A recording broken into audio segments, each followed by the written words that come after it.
নমস্কার। একটা কথা আমার আসলো মনে, বা হ্যাঁ মনে, যে ছেলেরা পকেটে পয়সা থাকলে খুশি থাকে, পকেটে পয়সা না থাকলে খুশি থাকে না। তো এইসব কে শিখাইছে ওদেরকে? মানে মানে হচ্ছে যে তার মানে কি এটা তো শেখানো দরকার যে এটা তো শেখানো দরকার যে উইদাউট মানি কীভাবে হাসি খুশি থাকা যায়, ভালো থাকা যায়।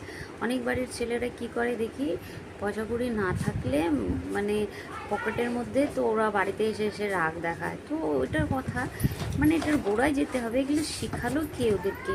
আমার কাছে কথা হচ্ছে টাকা দরকার, কিন্তু তাই বলে যে এই মাত্র টাকার কারণে সবার সাথে খারাপ ব্যবহার করব, এটাও তো আদৌ উচিত না, না?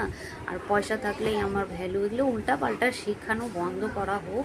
আর মানুষের সাথে এমনভাবে থাকা উচিত যে পয়সা থাকলেও আমি তোমার সাথে সেম, না থাকলেও আমি তোমার সাথে সেম। অনেকে বলে ও পুরুষ মানুষ টাকা না কামালে ওদের রাগ উঠে। রাগটা উঠে কেন? কী দিয়েছে এদের মনের মধ্যে? এগুলা নিশ্চয়ই আমাদের মতনই কেউ দিয়েছে, তাই না? ধন্যবাদ।